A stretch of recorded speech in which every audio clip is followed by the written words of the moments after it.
အားလုံးမင်္ဂလာပါဗျအေရှာကြီးကနေကြိုးဆိုပါတယ်ဒီနေ့မှာတော့ကျွန်တော်အပွင့်လော့လေးတွေရဲ့စီကွက်လေးတွေကိုကျွန်တော်ဝေမျှပေးတတ်မှာဖြစ်ပါတယ်ကျွန်တော်ရှေ့ပိုင်းမှာကတော့လှုပ်ချစ်ပညာနဲ့ဒီဟိုပါပေါ့နော်လက်ရလိုင်းကြီးကြီးပဲကျွန်တော်ဝေမျှပေးနေတာမလို့အခုကတော့ကျွန်တော်အပွင့်လိုင်းစီကွက်လေးကိုဝေမျှပေးတတ်မှာဖြစ်ပါတယ်ဒါလေးကတော့ကျွန်တော်တို့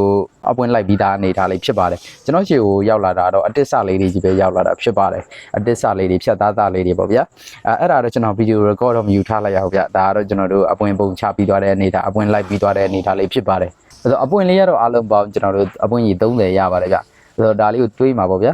ဒါတော့ကျွန်တော်တို့အားလုံးအပွင့်တွေးပြီးသွားတဲ့အနေထားလေးဖြစ်ပါတယ်အပွင့်တွေးပြီးသွားတဲ့အနေထားလေးမှာမစိုးဗျာလှပါတယ်ဗျဒါပေမဲ့သူ့မှာပြည့်ချက်နေနေပါလဲဆိုနည်းနည်းလေးအချွဲကုန်လေးပါတာပေါ့ဗျာအဲ့တော့ဟိုမှာကျွန်တော်တို့နည်းနည်းကြားတဲ့ရနဲ့နည်းနည်းအသားနဲ့မြင့်နေရနဲ့ကျွန်တော်တို့ခွဲထားပါတယ်ဗျအဲ့တော့ဟိုအသားနဲ့နည်းနည်းရော့ရတော့10ဝင်ဖြစ်ပါတယ်အဲ့ဒီအကြား10ဝင်လေးကိုတော့ကြောက်ပန်ရှင်တင်ထားလိုက်ပါတယ်ဗျနောက်ထပ်သူ့ရှင်မှာနည်းနည်းအသားနဲ့မြင့်တဲ့အပွင့်လေးတွေတော့ရှိတယ်ပေါ့ဗျာအဲ့ဒီအပွင့်လေးတွေနဲ့အခုနည်းနည်းအသားနဲ့မြင့်တဲ့အပွင့်လေးတွေနဲ့ရောလိုက်တာဖြစ်ပါတယ်ဗျရောလိုက်တဲ့ခါမှာတော့ဒီပုံစံလေးဖြစ်ပါတယ်ဗျ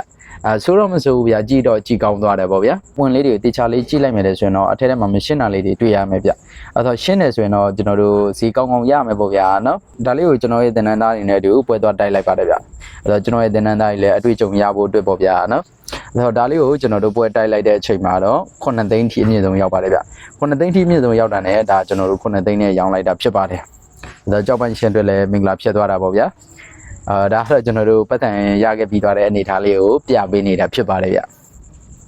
သင်တန်းသားတွေလည်းတွေ့ကြုံရတာပေါ့ဗျာ